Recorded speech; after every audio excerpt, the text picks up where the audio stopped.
we'll start before time, but okay. All right, here we do the go. countdown, and I'll be back, and then we'll introduce our guest.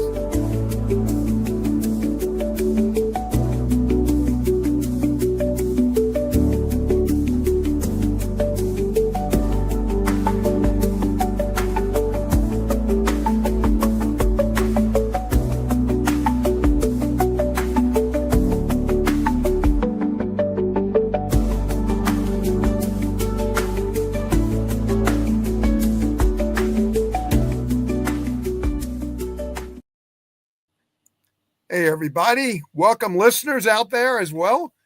I'm Doc G. This is the mayor of Rock and Roll and Friends, and we have a special guest tonight with Fran as our host, Sal Serchia as our host, and our special guest is who, Sal? Brother Glenn Baisley, writer. Good to be here. Writer, director, producer, filmmaker, also acting. I got no room for all that. I just put producer because there's no room for all that. Well, that's why I'm saying it now. That's why, we get that out of the way. But Brother Glenn is a good friend of mine. We've met, I think, like right after I came out of doing Oz. Maybe like 2001 or something, like 24. No, because I was gonna say you had a song in Fear of the Dark, which was really so we went into production in 1999. So I've known you probably about close to 26 years. Wow. Oh yeah, that's right. I was still doing Oz when you were still doing Oz. Wow. A funny story with that is before I had no computers, no phone. I had web TV. You guys remember web? Yeah. Yes, I do. Where you pay $20 a month. You got the little box, and it takes you like an hour to get online. Just keeps going. And I looked and I said, anybody looking for songs for movies? Who's that? My buddy Howie Garut, he runs Southern Country Radio. Hey, Howie, how you doing, brother? Hello, Howie, baby, my man. Another great friend of mine. Go ahead. Finish that. Thanks for joining in and watching.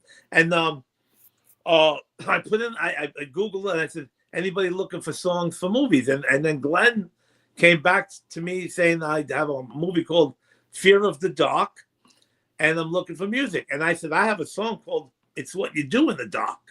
I said, perfect. He's going to like this. It just sounds just like the title of the movie, and it rocks. And I sent it to him, and then that's how we became friends, and it ended up in this movie. And it's I got the DVD right here if you can see it. We even had the remake too. That was the metal version, like the really metal version that was remade that was used later on the extras. Oh. Right. That's right. Right. Yeah. Can you guys see this?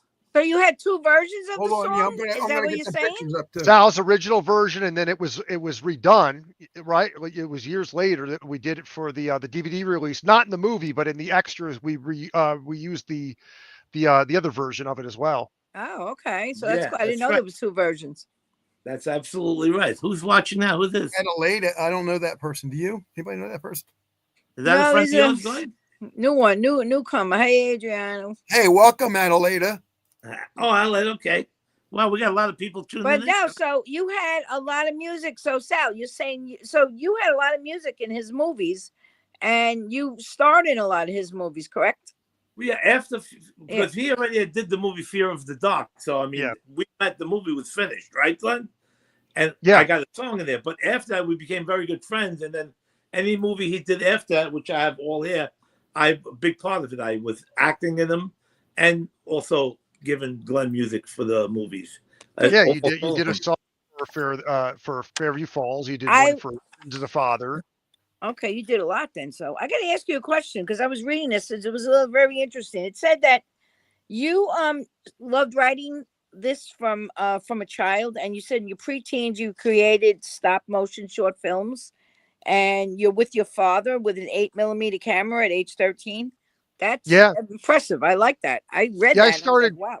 pretty early on with stuff. I mean, by the time I was in a teenager. It's funny because I don't know if anybody remembers NBC had V, with the Visitors. Right. And what was kind of cool about that is one of the effects guys had retired at that point, and he's actually the person who taught me how to edit. at like the local community channel. So by the time I was like 16, I was producing, directing, hosting like local Wow. community shows, won a local award. And just always gained my interest. So I went off from that, and studied film and writing and unfortunately, I had taken a break from it for a while, and then I came back. I said, finally, it used to be the case where buddies of mine, we get together and we watch like these B movies or, or even the big tentpole movies. And, we always kind of be like, well, poke holes at them. And kind of the fun thing, it's like poke holes at, it's like, well, why did they do this? Or why didn't they do this? Or especially like the big tentpole movies, like with all the Right. budget they have, why are some of these stories so bad? And, joking, one of my friends turned to me one day, he said, well, why don't you just make a movie? I'm like, sure. So, Right. Right. it's like beg, borrow, steal. And, against the odds, everybody was telling me, you can't make a movie. Start with a short film. I'm like, nope, I want to do a feature. And so, I'd always wanted to do something drama, but horror was also close to my heart. And at the time, I mean, the only thing coming on the scene was MySpace. There really wasn't any Oh way with God. Yeah. way to publicize yourself. And I said, wow, there's these local horror conventions. There's Chill Theater. I said, what if I were to go down to these things, rent the table, start promoting for this thing? And soon enough, over the years, I became kind of a staple on the convention circuit as I was building a name up for myself. And that, and what's interesting about Sal, that's one of the first times we met was at the Chiller Theater. Mm. But the funny thing with Sal is that, we became good friends. And I said, well, let me put you as a small part, in Tenement, because we'd already written the movie at this point. So I said, let me put you in this part. And it became sort of this next thing. It's like, well, then in Sins of the Father, it was a bigger part. And then I said, well, now, I said, well, Fairview Falls, I said, I want to make him one of the central characters. So his character kind of progressed. He's one of the only few characters throughout my series of movies that actually lives. Oh, that's Becomes funny. like the hero in the movie, and it's like, well, you can't get, every time I'm like, I'm going to kill Sal, I'm thinking about it, everyone's like, you can't kill Sal. So Sal never dies, although I keep threatening him. I said, one of these years, I said, I do have an idea for a sequel that's never happened. I said, where everybody dies. He finally doesn't escape. But it's funny because every movie you see him, he's got a different venture, he's a bartender, and then he's running a bar, and he's running a a garage, so he's got more And, jobs than I've seen anyone else in That's the movie. funny. That's funny.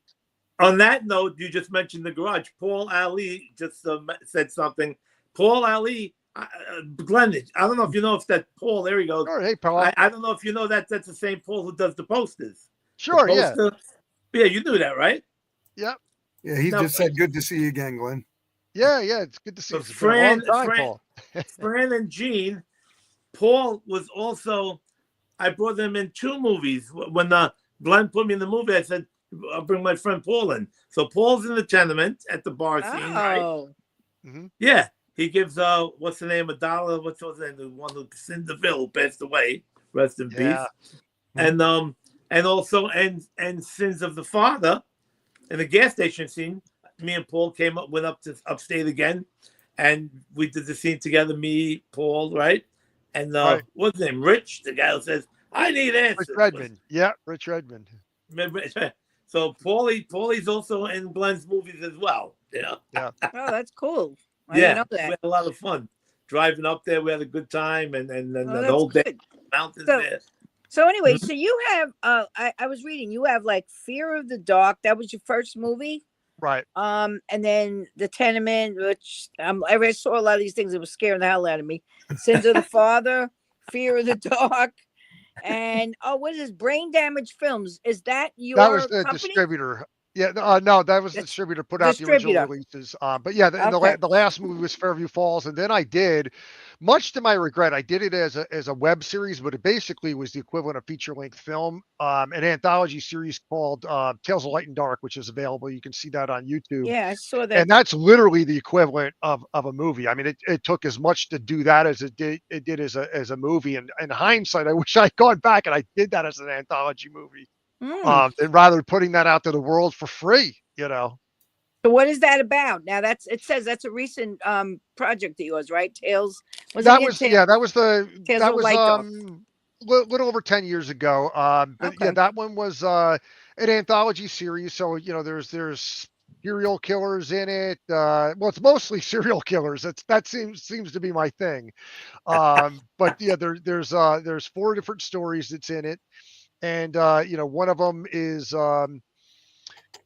well, I don't want to give too much away. You definitely want to go see it. There's a thread that goes throughout it. So there's a connecting tissue, if you will, very much like the Tenement has sort of this connecting tissue.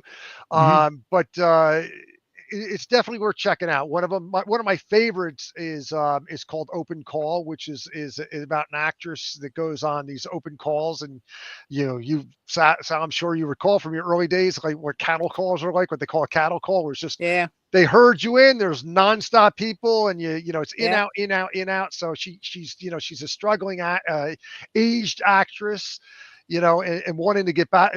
Recently divorced, and so that Sounds has a like bit of a me. twist. That's one of my favorite ones in that series. So I like that. So it sounds like all your movies coincide. They all follow each other in a pattern, and That's Pretty they much it. go everything along. exists within the same universe. Right. There's cases where I've used the same actors to play different characters. But for the most part, pretty much everything, kind of like I've always been a big fan of Stephen King, everything pretty much exists within the same universe. So there's always some little kind of Easter egg in everything that will refer to something else, whether it's a throwaway to a town that's mentioned in one of the other ones or something like that. Oh, And then, like, I was always a big fan of Kevin Smith, where he reused the same actors to play different parts in his movies that were all in the same universe. So I'm like, well, if he could do it, I could do it. so you said you like the serial killer thing. You know that I live literally a half a mile from the Gilgo Beach serial killer. Oh wow, I knew wow, him, his wife, his family. They come into my store, wow, so that's wow. why when you said serial killer, I'm like, yeah, I pass Hmm. the house every day, and it's like crazy. And when you said serial killers, I'm like, were you ever like interested in doing something with with that, or because that's crazy? I mean, Well, it's interesting because the genesis of my killer. They always say you draw inspiration on what you know. And when I was a kid, I was probably in my early preteens or teens. I'm trying to. It's been so many years now. And my uncle had told us about, well, we learned after the fact. He told us about, more in detail. There was a guy that lived not far from him, and he was like the father of the year, and he always had the block parties, hmm barbecues. Everybody loved this guy, and so one day he kills his family with a shotgun, and he dives off the bridge, the Bear Mountain Bridge, and when they went into his house and they started, investigating, what they found was he had almost like this black like suit, like almost like a cat burglar suit, which is kind of where I drew inspiration for the Black Rose Killer. He wears this black suit, all black, mm. and they realized that for I don't know how many years he'd been ripping off all of his neighbors. So Oh, it goes to show who knows, you yeah, never you don't really know. You don't know know your neighbor, what right? drives somebody. I mean, and then, up by where I live, where I grew up, there's always been things, growing up. I mean, there was a lot of satanic occult activity, Yeah, in the mid '80s. yeah, That there's nods to that in Fairview Falls. So I've drawn inspiration about a lot of different things. Fairview Falls is originally started out to be very semi-autobiographical, and then I kind of chickened out and I rechanged it because it was too close. There was a lot of things personally was hitting too close to home, but there are characters in there that really drew inspiration. Kerry Taylor plays a character who has daddy's fixations and dates older men. I knew somebody like that, went to school with somebody like that. Somebody that committed suicide. I, knew somebody like that. They were constantly Bowie committed suicide. So, the guy that was the badass, which is the Chopper character in Fairview Falls, who sort of has this kind of weird sweet side and he deals drugs. I knew somebody like this. So everybody, there was a little bit of everybody I knew growing up kind of woven into these characters. yeah, yeah. See, that's good. So you get these are real life people you're talking about, right? And then you got it and you wove it into your mind, and you sit Right. and then what do you got? Sal's got all the DVDs in the world. That's Fairview Falls, the movie you're talking about. Fairview Falls. Yeah. And on the Yeah, cover is the late Michael Valenzano. nice. He played the killer in Fairview Falls, and Joe Policastro, he was one of the lead characters, and then of course our other Joe who sadly Very passed sad. away, who played the Black Rose Killer. Yeah. So Yeah. I've known multiple Joe. A lot of you those know, young guys that were in Glenn's movies, so many of them Yeah, passed I away. mentioned Joe Paulo Castro because he just celebrated his birthday, I believe, is today. So if you're happy to see this, Joe, happy birthday. That's Oh, probably happy what we're talking. birthday. Happy Yeah, birthday, brother. He was a great guy, yeah, I had a lot of fun working with those guys. They were all cool, yeah. everybody. You know, we had a lot of fun. And in Glenn's movies, you got like a lot of horror scream queens that are really really popular, like Debbie Rochon. Debbie Rochon's in a And lot of she's Glenn's movies. fantastic. She was so great to come down and be able to do that small part, but she makes such a great moment when she works, opposite or plays opposite Michael Gingold in Fairview Falls, Right, and also with Carrie Taylor. Carrie Taylor. Uh, Yeah, have you we figure, had? yeah, Carrie Taylor started out, as a scream queen. We had Yeah, Cindy DeVille was a scream queen. We had Debbie Rochon. We had Susie Lorraine. Susie Lorraine. Uh, you Right. know, yeah. So we've had quite we yeah. I mean, we've had oh God, I know I'm forgetting somebody in here. See, now I have to look. My brain is a little mush. I apologize in advance because I've been fighting a really bad virus. So No. CJ DeMarsico, who was a short-lived scream queen. She kind of left the industry, but she did quite a few things, and a brief stint was fantastic to work with. And Cindy DeVille was very popular in the horror Yeah, movies. She passed away yeah, too. yeah.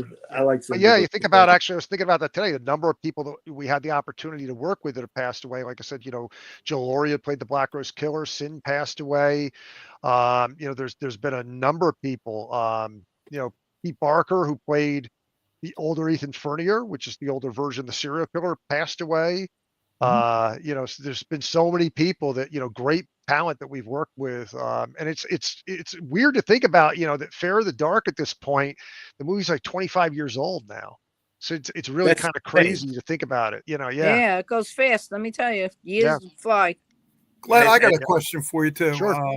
I wanted to ask you, as a producer or director, do you sometimes see a scene a significantly different from a script? In other words, you start acting out on the script and you say, well, wait a minute, let's change this around, let's tweak it. And, it ends up on the editing floor and you want it. And Mhm. you suddenly change your mind. You say, wait a minute, this works better in the movie. Do you Yeah, ever suddenly do that? Or that's happened. There's a kind of number of instances where variations that's happened. I mean, for the first movie, as a first time director, you love every scene, everything you do. It's like, it's your yes, this is baby, the it's your best thing ever. baby, Yeah. it's your And baby. Fear of the Dark was originally 2+ hours when I was self-distributed originally before it got picked up by Brain Damage Films and was released actually after Tenement. And there was an opportunity. I said, well, there's going to be a DVD release. I went back and I cut it. And I think it's like 93 minutes or 97. So it's substantially cut down. All the deleted scenes are on there, but I think it flows much better. Mhm. I've always said it's like, well, if I could go back and recut Tenement, there's about 10 minutes I would trim out of the first story in Tenement. Everything else I think is pretty solid. Sins of the Father was very much an experiment for me. I don't know that I would trim much of it. Fairview Falls probably wouldn't. But it's interesting because I kind of played, experimented with each movie. So Fear of the Dark, the idea was, 20 something years after the events of this serial killer killing spree, and how does one victim cope with that throughout their life? So that's kind of the premise of that movie. Tenement goes back and looks at over a series of decades all the sort of evil that's happened in this town, and looks at all these different serial killers and the kind of the root, the origins of this evil. Then when you go to Sins of the Father, it's told from the perspective of the Black Rose Killer on his deathbed, who now wants some kind of redemption, and tells his story to the father of one of the victims, Hmm. From the original movie.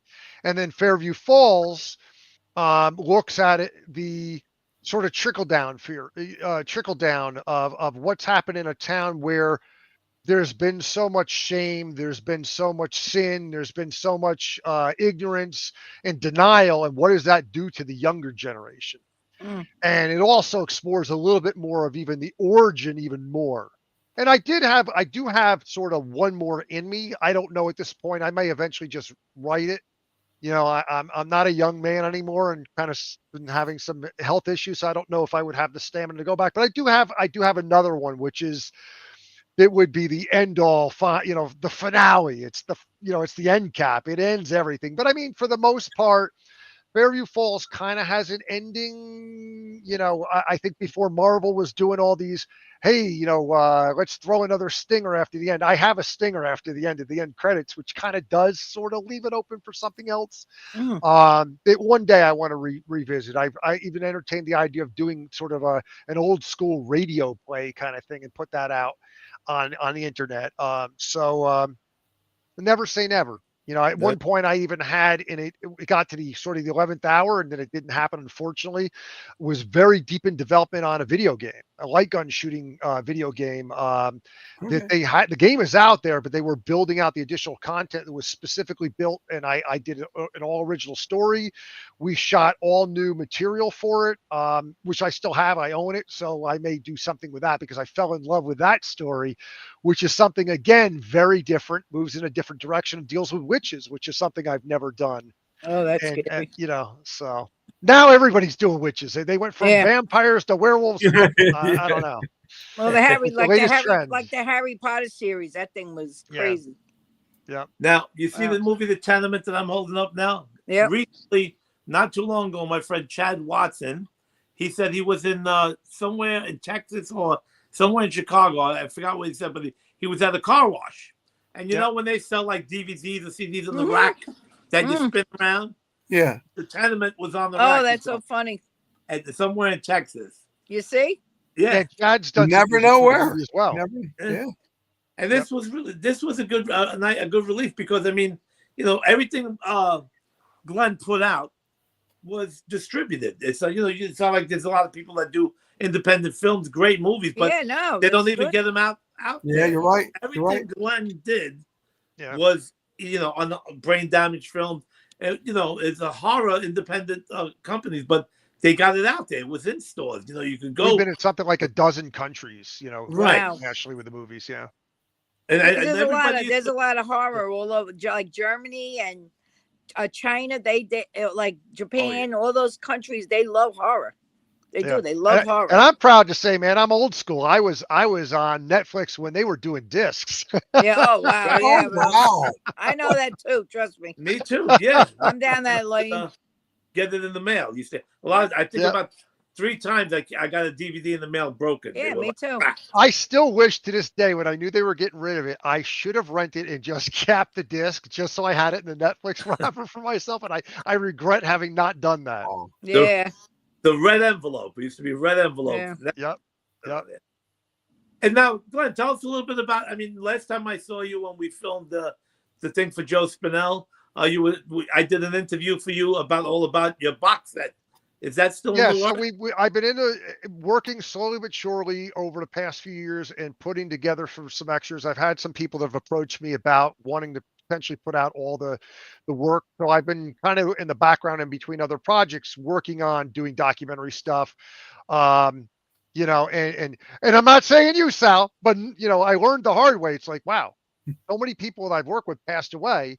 And even the documentaries I do now, so many people that I've worked with have passed away. And I'm like, nobody's getting any younger. Let me start collecting these interviews and just do things. And so, I can work on it as I have time, because I'd like to eventually, everything is out of print now at this point. Actually, Fairview Falls is the only thing you can get digital through Amazon.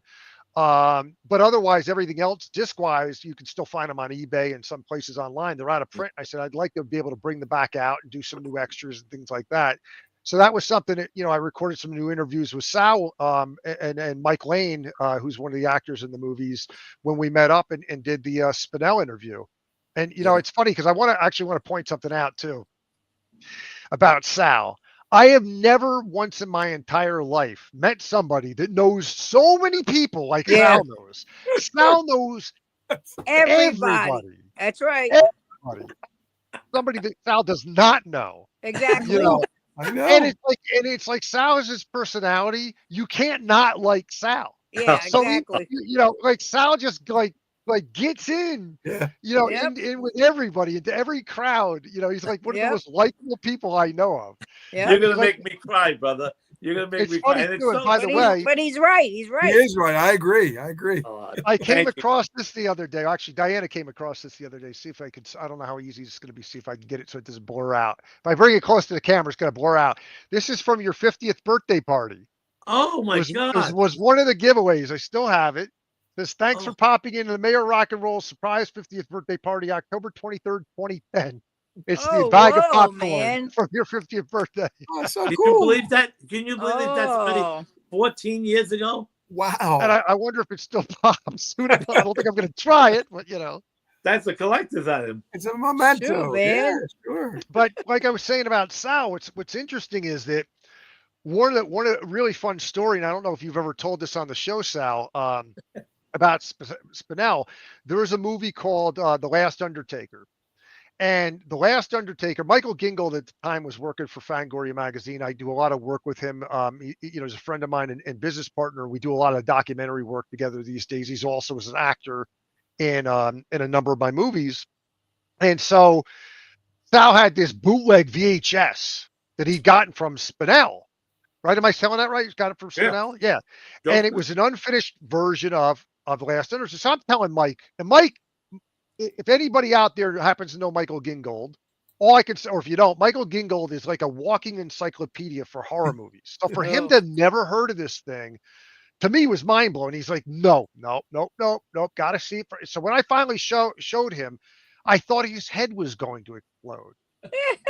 So, of course, he did a whole article on it. And it was one of those things that kind of ruminated for years. And we talked to, every time I had an opportunity working with different distributors, I mentioned the Vinegar Syndrome who'd put it out. I said, you guys should have went to, because they did a Spinell documentary. You should have went to Sal Searchy. I told you guys about it. He could tell great stories. So finally, when, a distributor went to put out Last Horror Film, I said, they said, hey, you still have this connection?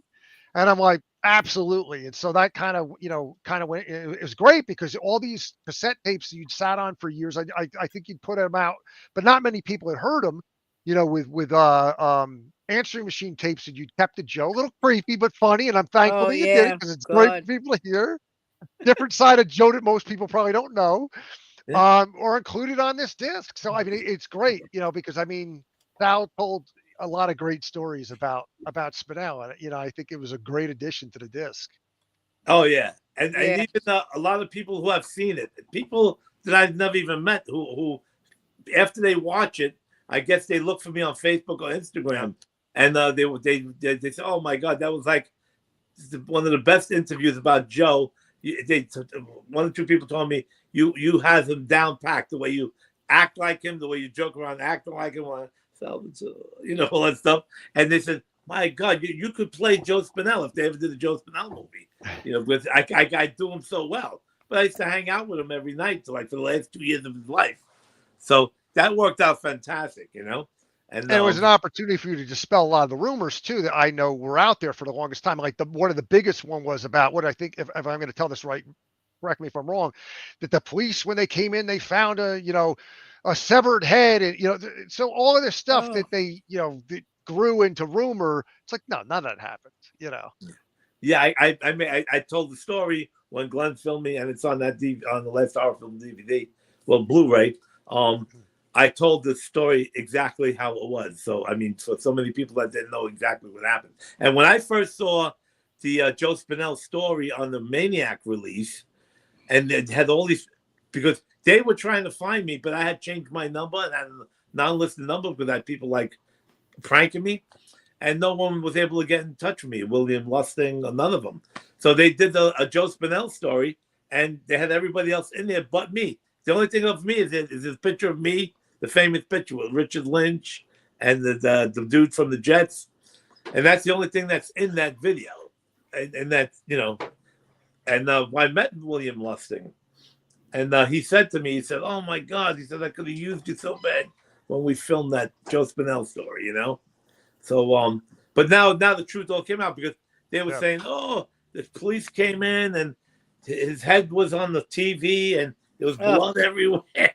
Meantime, none of that was true at all. You know, He probably would have got a kick out of it though if he heard that. You know, if he was still alive and heard those stories, or he could hear those stories. You know, oh, sure he would have got a kick out of it.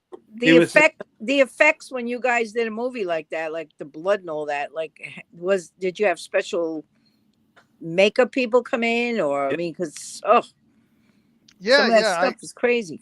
Yeah, so I mean, I've had the benefit of working with a number of greats. You know, and one of the more recent people that worked on stuff was Brian Spears, who went off to work on. He worked on the Netflix Marvel shows. He's done so many amazing horror movies and won so many awards.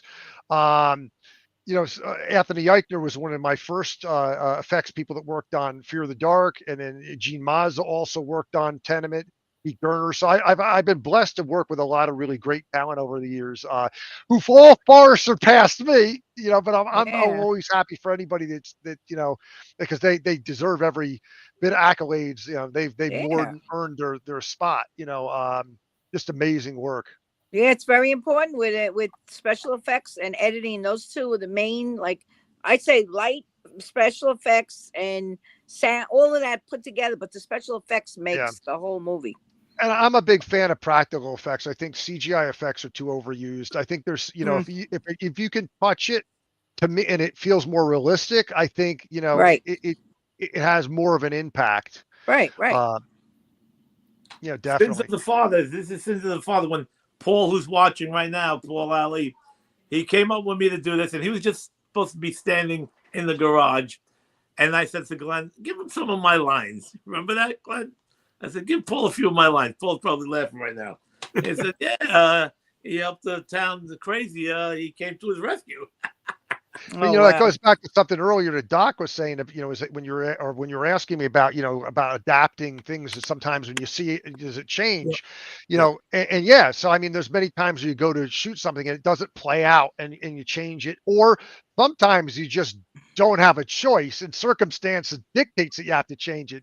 You know, one of the final days that we shot, we had to keep postponing the shoot. We're in this old abandoned ranch, a famous ranch back in the day, Cimarron Ranch. You know, John Wayne used to come up. Everybody used to come up to this famous ranch, but it was, you know, the only thing that was on it, they had a corral that was still on one part of it. The rest of the ranch was all dilapidated, and we were able to get access to be able to use it. We were using it as, you know, this part of this old you know, like Hollywood lot, or you know, is sort of the backdrop for this particular scene. And I've been trying to shoot the scene all summer. Wanted to shoot it off first because it was supposed to have a lot of energy in it. But the day we shot it, you know, it was just dismal and dank and raining and just, you know, so the energy unfortunately wasn't there as much. And then on top of it, one of the main characters in the scene didn't show up. Turned out his best friend passed away, and he just didn't show up. You know, couldn't deal with it. And Sal showed up, trooper that he is, professional he is, was sick as a dog, and also saved the day because every single one of the lines that was on that character, Sal literally, and I think 20 minutes, half an hour, and I'm talking about a big monologue, learned all this while I think he might even be running a fever. He was sick as a dog. I was sick, plus I had a bad toothache. Oh, yes, yeah. You were angry too. Wow, man. Yeah. And that was hold it off, man. It's like, thank God for Sal, because I honestly don't know what we would have done. Thank you. I totally forgot all about that I saved the day with that actor didn't show up. It was one of the things where we couldn't have pushed it again because some of the actors were leaving for other projects. I'm like, okay, this is a make or break. We have no choice. And that was a hellish shoot day. You're like Mighty Mouse. You're like Mighty Mouse. You saved the day, Sal. That's what I got to say to you guys too, because I was in a movie years ago, and that's how I met my co-partner in Iron Horse Films, because he was, my daughter was the lead in the movie, so I tried to be like the dad that could do everything behind the scenes, and I did the audio, the boom mic, and everything. And the guy that was supposed to play the psycho war veteran never showed up. Well, my back was hurting real bad that day, so it ended up being I was a psycho war veteran. I ended up being in I'm the movie. sorry. Do what you got to And do. Sorry, my sometimes it cat just just works. knocked my phone over. Sorry, you gotta Sometimes it see in the just works, picture. Glenn. You know? Yeah. Yeah, sometimes you do what you got to do. Yeah, I mean, and then there's things that you don't plan for. Like I never originally intended on having nudity in some of the scenes. I got pressure for, like, I mean, when we did Peniment, movie was done basically, and the distributor at that point is like, yeah, I'm not releasing it until you go back and put, you know, literally said tits and ass and more gore in the beginning, and I'm like, Yeah. they're like, I want it in the first 10 minutes of the movie. I'm like, are you kidding me? Well, it keeps the audience going, is what he'd say, right? And I wasn't all about that. I mean, I at Yeah. that point, I'm like, well, what the hell, So we went back and shot this opening, and that's one of the scenes actually that I would go back and I would trim some stuff from that because it was never really intended to be in the movie. I mean, it works, it's fun, but it's also one of those things where you learn. It's like, especially on low budget independent stuff. It's like one of the old things. I many years ago, Lloyd Kaufman, the president of Troma, had said, "You always do your nude scenes first." Well, in Fear of the Dark, I didn't do that. And the very last scene that we were shooting was a nude scene, and actually served a purpose because at that point, I'm like, I'm not going to put the nudity in it unless it served. And actually, it worked. And so the original scene had somebody in a bathtub, and and it wasn't gratuitous, but they're soaking themselves or whatever, Right. and all of a sudden just blood starts, like a rip opens and just blood starts shooting out in between, like their Oh. chest, like their upper chest. Ooh. And I thought it would have been a great, and then she wakes up and you realize it's a dream. Right. And I thought it was going to be a great moment. And the day of that, she refused to do it. And I'm Oh. like, so the scene just does not play out at all like it should have been. And that's one of the things I look back and I'm like, and I mean, you learn too over the years. I go back and there's certain things I cringe. I'm like, if I could have done this better. But I mean, Yeah. I look at it too, and I'm like, the fact that I can say, and I shouldn't say I did it myself because the movies would never have happened without a team. But to still go back and look at it, it's like, okay, I self-funded the first movie myself. I made everything happen myself on this, and I got it out there against the odds. Right. When I look at a lot of this stuff today, and somebody can go on and put something on YouTube, and 5 minutes later, it's got millions of views. I There know. was none of Isn't that that back crazy? there. Yeah, is that crazy? Isn't that crazy? You know. Well, That's crazy. we do have Yeah. a question for you, Glenn. I don't know if you Sure. can read that, but I'm going to read that for the Yeah. audience. Any redubbing where they have to re-record the voices for the films in this movie, or did all the sounds and voices come through with more editing? There were two cases. Neon. One is when Sins of the Father was originally shot. It was before we had Joe Policastro's character that comes into Fairview Falls, and actually I started working on Fairview Falls before Sins was released, and so you never see the person on camera that is supposed, introduces himself as his characters in Fairview Falls. But I went back and I redubbed him in saying the lines, but the funniest moment was Cindy Deville, God rest her soul. When she screamed like a man. Oh. And I had to have somebody redub her screams in. That was probably the two biggest things that we had to do for redubbing.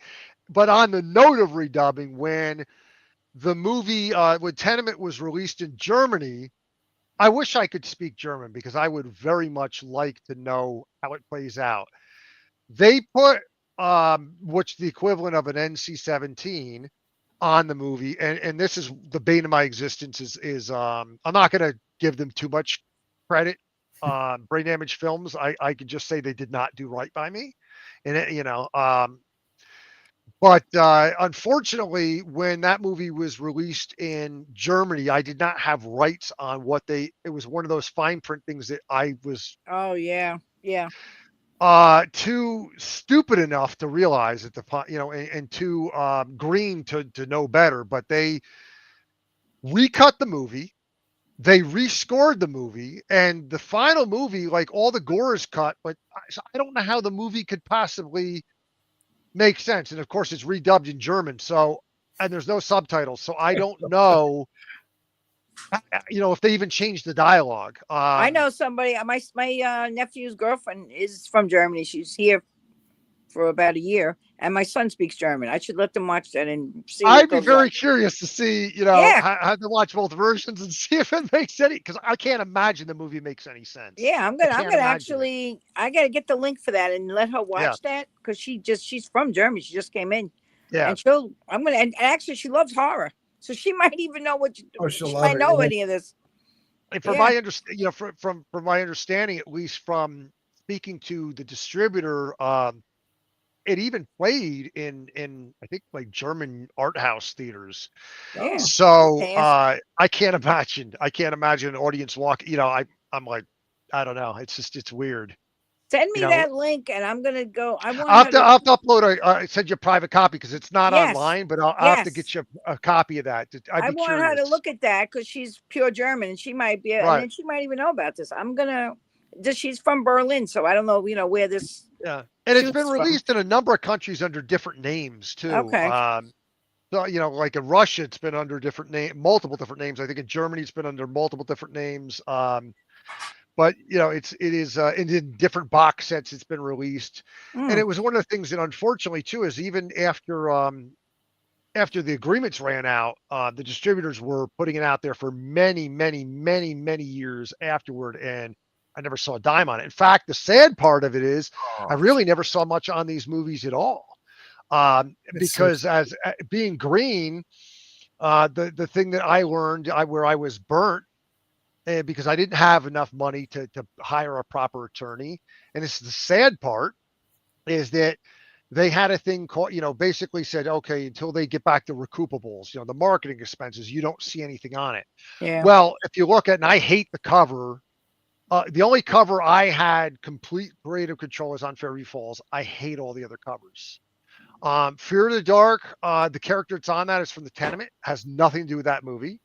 They thought, oh, the character looks better, so we'll put it on there. The Tenement, the building that's on the cover is actually is not the Tenement building. Let's just say that. And at the time, I didn't really fully have permission to use that building, so I was like, oh my god, and I ended up meeting the owner, who owned it later on, years later, and he got a good laugh out of it. But it's those kind of things. Sins of the Father, again, it's generic graphics. Yeah. But the thing is, for those generic graphics, and now, I do marketing, also professional marketing, having done different things, and knowing the amount of time or what typically costs for things, they were saying it's like, I think for the cover for like Tenement, it was like $10,000 or $15,000. I'm like, bull. Yeah, really. So I had these crazy trumped up costs for everything to ensure I would never see a dime from it. I think the most I ever saw out of all three movies completely, and I put it back into the costs of the financing of all the movies, I think might have been a little over $3,000. Yet Fear of the Dark pulled out 3 printings. Tenement, I was told, was one of their most successful movies. That was in something like I said, at least a dozen countries. I had actually met with, in passing, was called MIB, I believe, I don't even know how, Mittelstadt or something, whatever.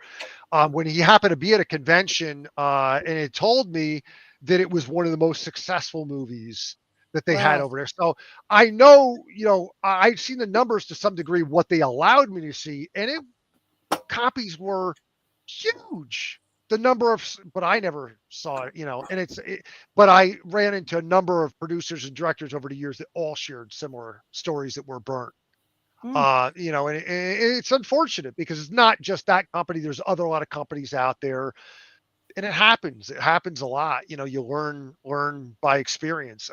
This is actually a good segue because we have hopefully a brand new show starting very soon. I want Sal to watch it every now and then, but he's an entertainment lawyer. He's been an entertainment lawyer for over 40 years.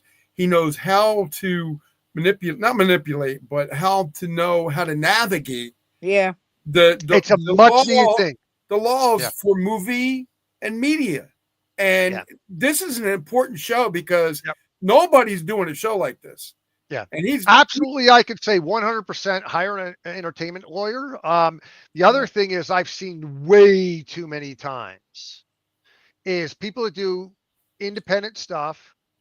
And I mean, look, when I say independent, my budgets were under $20,000, so it's very independent. Um, so the thing is I've seen many times where people don't have contracts or releases, and it's one of those things where I've had everybody, you never know what's going to happen. I'm not, Sal and I are best friends. Could pass away, God, could pass away and suddenly somebody could test something, Yeah. or suddenly we become heart center, and I did have an issue with one actor. I'm not going to give him any credit that happened during Fairview Falls that started doing a lot of prominent movies. He did movies with Bruce Willis, a number of movies with him. Oh wow. We still marvel at the fact because I hear behind the scenes stories about the stuff that he pulls on set. And it's like, I don't understand how this guy still keeps getting work. Sal and I joke about it all the time. Sal knows Yeah. but I'm not going to give him any credit. I'm not going to name him. No, you don't have to. And when we went to release Fairview Falls, he had somebody contact me and they tried to stop the movie from being released. Oh, And wow. I'm like, nope, here's his contract. And they couldn't do anything about it. Yeah. But I've heard the flip side of stories where things have happened and people have not been able to release movies. So, and it's on both ends. I mean, it's a kind of thing where, you always, whether you're an actor, whether you're a director, always look at everything, always have somebody look at stuff, Yeah, you have. I've always tried to be a friend. I've always tried my best to support people because I wouldn't have had the accomplishments had it not been for people like Sal, that's helped supported Yeah. the Yeah. projects I've done over the years. These days now I've moved, I do more documentary work. I work for companies like Seven Films and Vinegar Syndrome and Arrow Films, Lorber. Probably one of the most recognizable projects I did was about 4 or 5 years back. Shout Factory released a big, huge box set of all the Friday the 13th movies, and Oh, Michael wow. Gingold and I were blessed. One of the few people we were able to have 2 documentary featurettes on that. But we've won awards. I've been Rondo nominated. We've won Rondos. One of the last big full-length feature documentaries, we had a Hollywood premiere for it. Was for a movie called The New York Ninja. We did a documentary, feature-length documentary for that. One of the other ones I can't recommend enough for Vinegar Syndrome's, hands down, one of my favorite projects to work on. Was a movie called a documentary for a feature called for a movie called Spookies, and we did a number of featurettes on it. We also did the feature length documentary film on it. You can get the movie through Spookies, and I'm really hoping they re-release it in 4K because we could add some additional stuff to it. But that really opened up doors for me, that project, and developed a lot of great partnerships, a lot of great friendships, with one of the surviving directors, or two of the, and producer, and one of the late director's spouses. And I've ended up doing several different projects with them, and they're just such salt of the earth, fantastic, supportive people. So I've made a lot of great relationships in the industry, over the years. But documentary stuff is kind of a big passion for me these days because, like that movie, that was an opportunity to tell a story. And just in a nutshell, that's a movie, just to give you a sense of what it's about, because I strongly recommend people check that out. It's basically the idea of Spookies. It was a movie called Twisted Souls that was suddenly overtaken. All the original people that worked on it were fired off. They brought in another team, another set of group of actors, got all these extra scenes, sandwiched it together, and released it. And it's a movie that in many ways doesn't make sense. It's a fun movie to make sense, but when you understand what happened behind the scenes, it's completely batshit crazy. And the documentary we do tells the story about what happened behind the scenes, and it's just absolutely crazy. Mhm. I would say, and I'm a big fan of, there's a Troll 2 is one of the worst movies out there, but there's been documentaries done about that. It's right up there with that. Where it's a must-see movie because it's a lot of fun, but the story behind it is just insane what these people went through. And the cool thing is that Frank Farrell, who was the producer on that movie, is actually now working on doing a sequel to Spookies, which I'll probably be involved with in some capacity. And I read some early drafts for it, and it's a lot of fun. So that's something that, hopefully in a not too distant future, we'll see something with that. Oh, okay, it's good. I'm just looking as you're speaking. I'm looking at it, and I totally forgot that I think I wrote a theme song for every one of your movies. Right? Yeah. Fairview Falls. Yep. Every one of them. You will Every live. one of them. And the Tenement. I remember. I still have the magazine saved. The Fangoria magazine. There was an article, and I did the Tenement. I just jammed. Glenn asked me, "Can you do something?" I said, "I don't know that." Took my little 4-track out, my keyboard, guitar, and I just jammed the song that's on the poster that you guys did. Mm-hmm. I started jamming. I put this thing together. Glenn loved it. Ended up to be, on the DVD where you press play, or the menu. It's the opening. It's the opening. Yeah, it's the opening. Right, opening theme. And Fangoria magazine, I still have it saved. I remember you told me about that. They said the music was one of the best horror, some of the best music they ever heard in an independent horror movie. You remember that? Yeah. You remember, Glenn, that article? Yeah. Oh, yeah. I figured that's good. And you've been mentioned a number of times in Fangoria since then too. So yeah. Oh yeah, I have a stack of magazines of all stuff from your movies. You've gone on and done too. It's yeah. Sins of the Father. I wrote, right. You were in everything, so you were in most of it. All of them. Like I said, you're just everywhere. And then Glenn also, not only did I write the actual names of his movies, but Glenn used a lot of my other songs in different parts of the movie. Yep. Can't Love Without You, right? Yep. Oh, I love that. That's my favorite one. Yeah. I was the scene with the car with coming out of the car. Yeah. Well, so it's during one of the serial killers, during a kill actually, and it's also in the car as well. I gotta ask you a question with serial, like with your movies.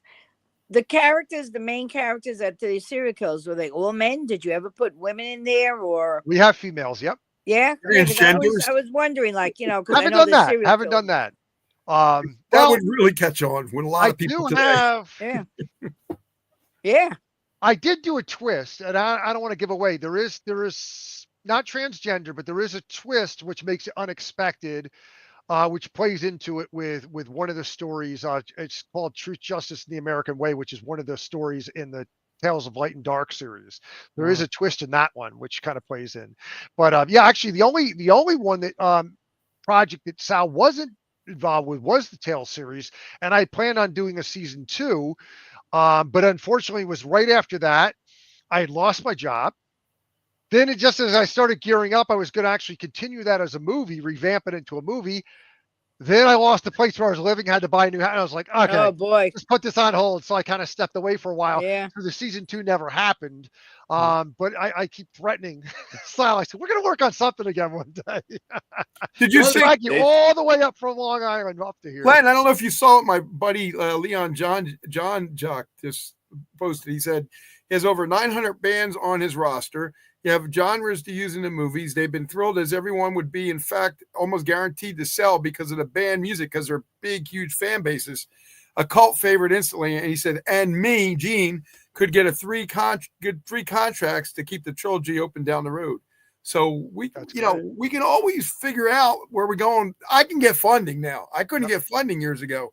I'm working with 5 different film companies that I can get funding for and get funding from. So there's a whole different animal now. Oh yeah. Yeah, I mean, now there's a lot more avenues too. I mean, things like Kickstarter. And I'm sure you got contacts. So many different ways you can go now. Yeah. Even just promotion. I mean, the cost of promotion is nothing. You just turn on your camera.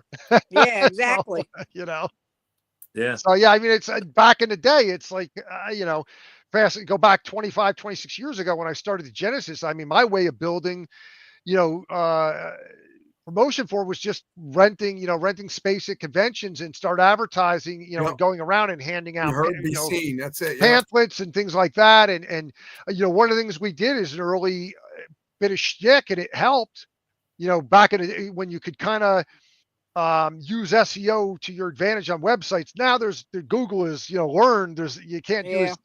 as some of these tricks don't work as anymore. But I used to take the killer, bring it around, and have the killer in costume pose with various celebrities, and I would get link backs to my site that would help bring traffic in There that you way, and go. that was There you another go. means to Yep. promote. So it was very much guerrilla style promotion, to be able to do grassroots promotion, and that whole thing helped also serve to put me where I am today in my career. These days, my day job, I've marketed for, Fortune 100, Fortune 500 companies. So, I'm always nonstop, and doing different things. But I mean, all of that, the genesis of a lot of what I've learned has come from that.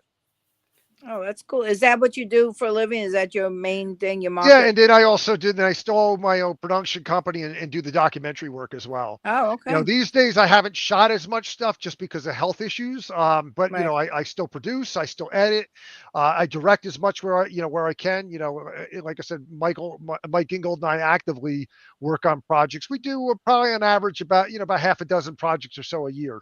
Do you know a actor named Chris Todd? He's a big horror guy. Do you know who he is? That name does sound familiar He's to a me. big Yeah. guy. You know Chris Todd, right? I hooked Sal? them up. I hooked you guys up a while back See? on Facebook.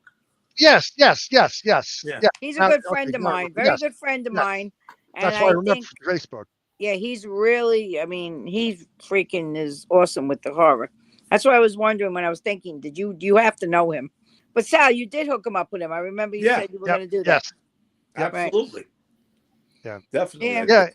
And I mean, that's the great thing too now with social media. I've met so many different people and being able to network too. And Yeah, it's great with that. That's one good thing about I social mean, media. anybody coming into it now trying to do stuff they haven't made. It's so, Yeah, but on the flip side, it's also much more competitive Right. Right. Very competitive. because everybody can do. I mean, the thousands of dollars of equipment I spent. Now I can shoot stuff on my I was phone. gonna say a good iPhone, Some man. people do. Everybody, I mean, it's like And I'll admit it, because I mean, there's documentary stuff. There's times Yeah. where we need to be extremely discreet.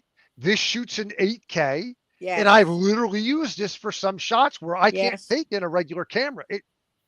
yeah. A lot of people Well, do yeah, that. yeah. A lot. On the Joe Spinell interview that I did, Michael Gingo filmed me with his phone when we were at the cemetery when I'm singing.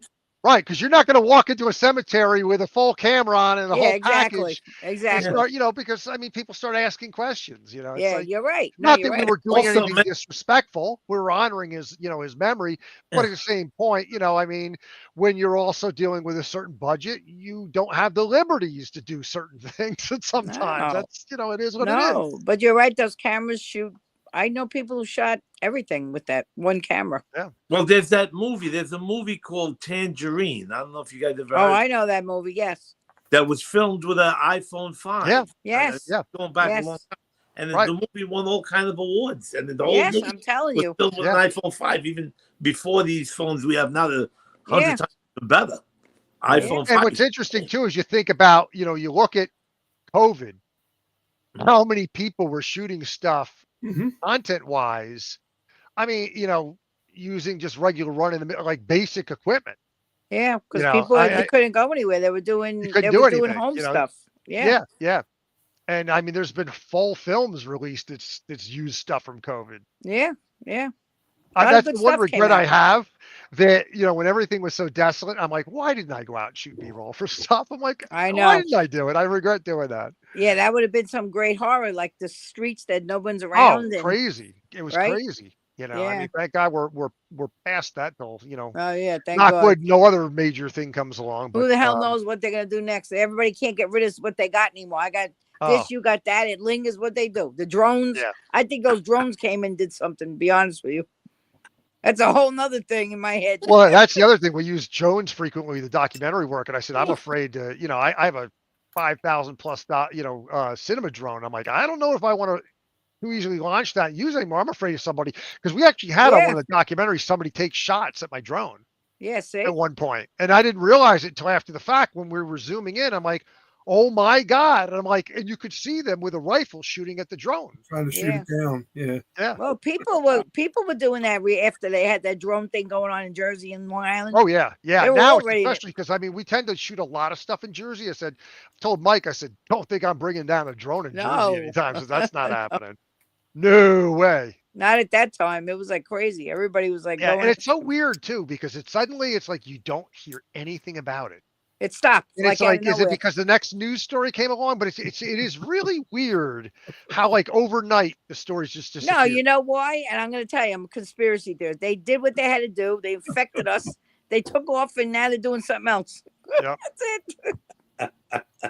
That's why I can't breathe, and you can't stop. Oh, And this God. one, You know, think about all the people that got that vaccination during COVID. Who the Yeah. hell knows what they shot in the? I had mean, 3 or 4 yeah. of them, Yeah, I used to I always had hear that, none. Zero. you know, years down. and I've the still got COVID. You see? line. Yeah. So I got this zero. yeah. Guys, I mean, we're I almost said, well, let me tempt fate. I said, because I have such, immune issues. I said, but I debated. I put it off for as long as possible because I was like, what if? What if? That was a horror movie in itself, right there. Yeah. That We're was- almost Oh, done, my- guys. We're almost done. We've got extra time. Glenn, how you Oh, my feeling? Is goodness. everything good? Wow, Yeah. we're over an hour. I didn't even realize. Yeah. No, it's good. Wow. So it was Wow. very interesting. But No, so I'm Glenn, enjoying Yeah, it. me I'm too. just letting you know. That's all. So like, Yeah, what are it's you fun. like? What are you up to now? Like, is it like you said, you got something maybe brewing? You're gonna do something else? Yeah. Like, Well, the most recent project is a disc that just came out called "The Possession of Joel Delaney," and that Okay. came out through Vinegar Syndrome. So we did a documentary featurette on that one. So that's the most recent project. Nothing immediately lined up. There are some things that and one I can say about because it will come out. It's not like it's letting the cat out of the bag. They showed in the Montreal at the Fantasia Film Festival. They showed a documentary we did on the Deadly Spawn, which is Ted Bohas's movie. That disc hasn't come out yet. It's been a couple years delayed. Okay. I'm hearing it may finally come out this year, but that was a lot of fun to work on. We went back to the house where the movie was shot on. We shot another interview with the actress, which I'm going to look at my text for a second because I just learned from Mike. They're going to be showing it at a convention. oh, Coming. Yeah. It is like a horror convention. You know, it's with Elizabeth Marner Brooks. It's an interview. It's going to be showing at Cinema Wasteland that she's a guest at. So they're going to be showing the interview documentary featurette that we did with her. I And don't have where the is dates in that? front Where of is me. that located? Cinema Wasteland. Let's see. Let me take a quick peek. Let's see. People might want to go. It might. Yeah. Yeah. Let's see. Cinema Wasteland. Because that's cool. Because people like, hey, Sal, if it's close, we'll go. yeah, babe. Well, that's the thing. Okay, See, so that is coming up Glenn is- on April 4th, 5th, and 6th, and that is in Strongsville, Ohio. Oh, I don't think so. Ohio. Darn it! I was because- hoping it would be somewhere close. So yeah, Elizabeth Marner Brooks will be there. She, like I said, she's one of the actresses in Deadly Spawn, so she'll be there, and they're going to show the piece that we did with her that hasn't been released yet. So if you're at the show and you see it, that's you'll get an advanced look at one of the featurettes that'll be on the DVD when it finally comes out. Yeah, it's like Glenn looks pretty far away from me. But then so many times I was saying that I love being you guys do that to do a documentary of my life, But I'm we're even like- further now. Huh? I'm even further now. Yeah. Where you used to come up to them about 45 minutes further than that now. Oh my goodness! And I'm actually living in the town that Sins of the Father is the fictitious town. They use the locales and stuff. I'm living in the town that Fairview Falls is based on. I Oh, knew wow. that was never going to happen. you will lose is like your The life. line in Fairview Falls, it's like the shit kicking town. I get my own lines, but there's literally the center of town is a gas station, a garage I've never seen open in the 10 plus years I've lived here, a bar and a pizzeria, and that's like it. it's Oh, like the it's, post office. That's the whole town. it sounds like It's a Wonderful Life. Remember Sounds that? like Zombie World. No, it's creepy. Actually, that Yeah, I'd shit- love to do it. Sal, I may have to take you up on that offer because one of these years, because I have suspicion it's going to be the craziest documentary. Oh yeah, I think so too. You're right. You would. I'll watch it.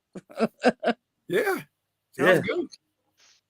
Yeah, Wow. Fairview Falls. That there's a lot of creepy looking areas. I remember when we were filming it. Like I drove home with a bad toothache and sick. I must have left this. When did we stop shooting? 4 o'clock in the morning, Oh, easily, yeah.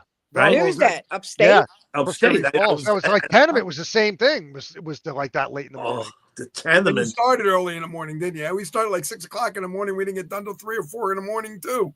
Oh, Oh, the tenement that night we came to the That was crazy. bar. Yeah. Crazy. I hate filming overnight. Oh my God, I used to hate it. Hate it. But I love, filming overnight. You got to like 24 hours. Sometimes you're filming back to one, back to one, back to Well, one. you got to get the scenes in. You got to yeah. on a schedule for the people. You got limited time for wherever you're using as far as location, Yeah. and you've got limited daytime and limited nighttime. So Yeah. you When I gotta was make it shooting all Sins work. of the Father, I was up at one point for over 48 hours shooting straight Wow. with different Yeah. crews, and I passed out in the middle of VFW. They threw a Wow. bucket of cold Oh, water my on me. I got gosh. sat back up. I'm like, all right, everybody back to work. Wow.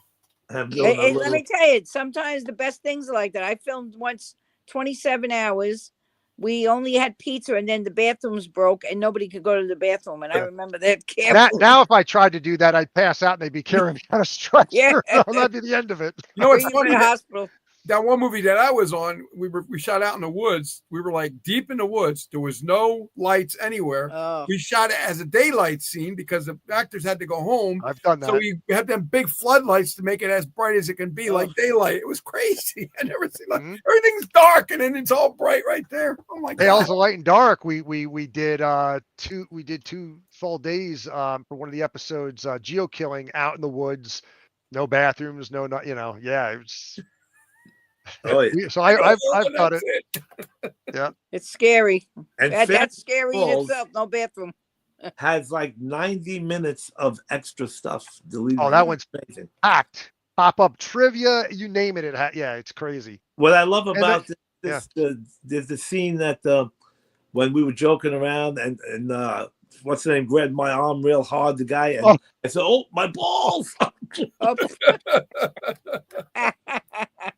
I'll Sad. never I forget got that. jerked. We were carrying them up. There's like right. Oh my God. Taylor, me, Groin Kerry Taylor. pain. Oh, that was good, and it was hot. It was like 90. Yeah. Oh yeah.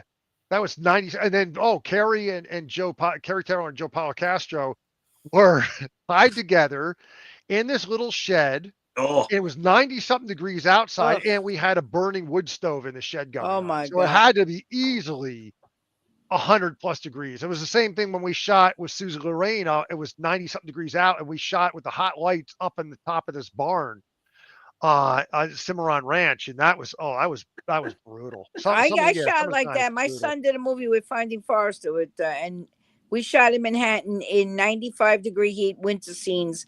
Everybody had to wear down coats, hats, gloves. Yeah, it's horrible. And I was like, this is nuts. This is Yep. nuts. But Oh, it yeah. is what it is, It is. You do what you got to do to get the shot. Yeah. exactly. That's the thing. Jackie Alright. Chan. He said Jackie Chan will jump off a roof and break his leg, and then say, "Did you get the shot? Go to the Yeah. Go to the hospital. Make sure I get the shot for it. Yeah. Break Yeah. everything, breaks everything. Well, it's the same thing. It's like it was a number of years ago. It hasn't been released yet. There was a zombie movie called Z Den End that has Kate Hodder, who plays Jason for Friday the 13th. And Oh yeah, Mike we and I interviewed were him on a couple the years set. ago. Yeah, Yeah, Nice guy. we were on the set and got to play some zombie extra featured ones. So I'm like, man, I'm gonna, and I'm not that physically fit. I'm like, I'm gonna throw myself in. So it was raining out when we do it. I'm topless. They have all the makeup on, so I'm freezing my ass off.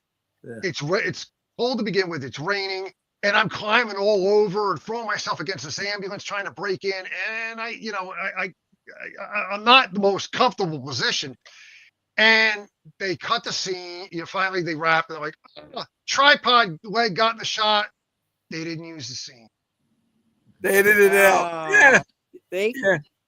what They happens? don't use it. All Thinking that. like, so I don't know how much of that scene, if any, from that shot made it in.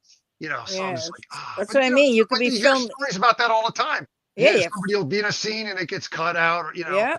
Filming it's for crazy. hours and it's Yeah, cut. Yep, yep. I just I had it was really cool. I said I try and stay in touch with as many people as possible, and I sent a birthday wish to one of the actors who was in Fairview Falls, who was an extra, and we shot a scene. We were running late, and it was a kill scene that happens outside the pub that Sal works in, and the scene didn't look right. After the fact, I'm like, I can't use it. I got to cut it from the movie. And I felt bad because this guy's in the movie. He was there all day long waiting for a scene. So, it still lives on the full scene. I put it as a deleted extra on there. But, I sent him a birthday wish and he goes, it was really cool. And he sent me, said, he goes, that scene really helped get, it was something like the effect, like, really helped give me the confidence and really helped Yeah. kind of inform who I am today working on that. I'm like, wow, that's really cool.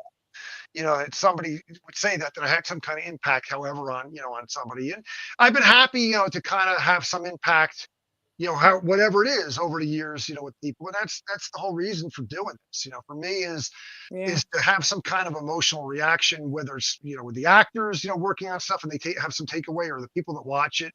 I remember after we screened, a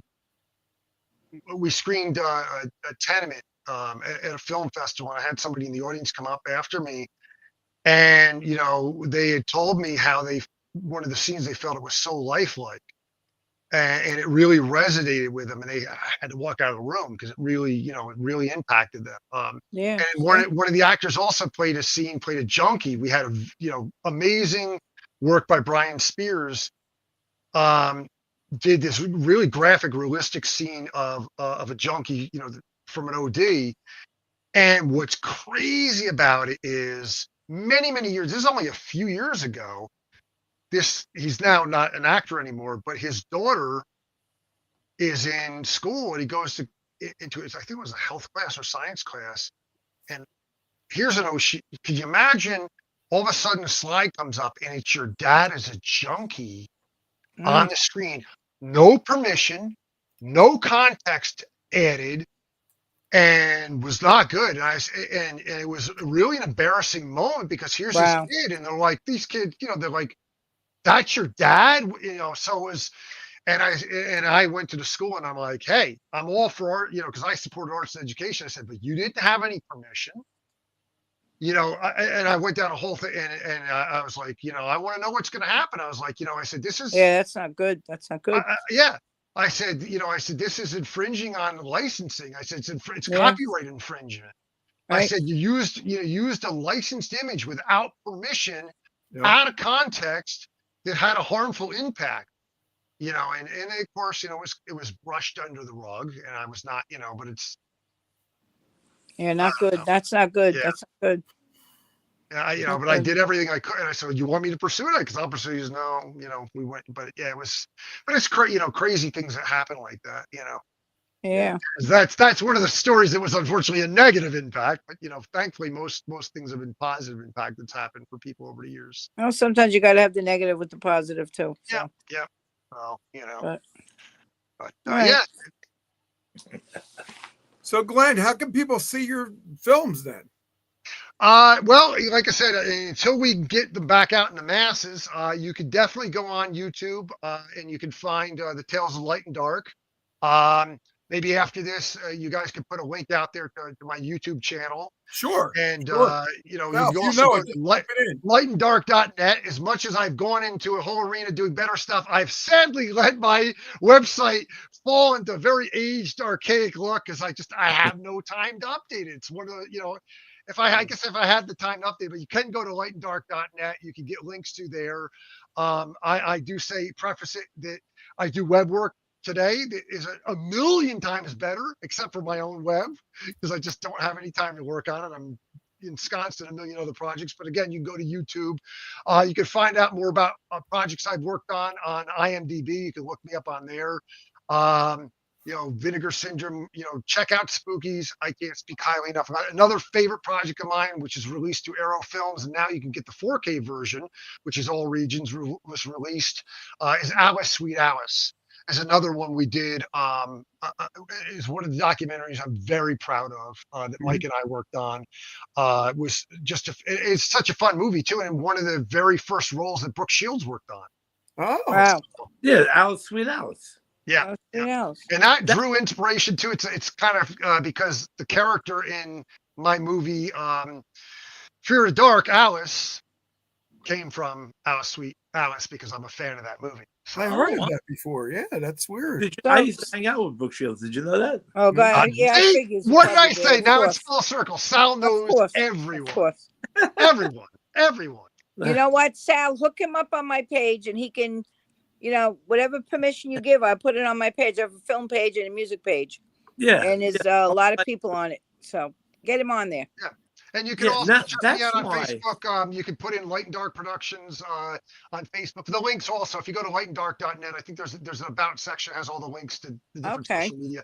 These days, mostly the Facebook and YouTube are the ones that I keep up to date the most. All You right. have a Vimeo page. It's most of the same content. In some cases, there's some content that's on Vimeo because YouTube has a habit of censoring things. Yeah, I know. And that's why we want to start another Roku channel, because we got a lot of friends in the business, and their YouTube links are not getting seen, and there's a lot of problems. So yeah, AI is a blessing and a curse in disguise. Their AI algorithms are too quick to knock stuff down.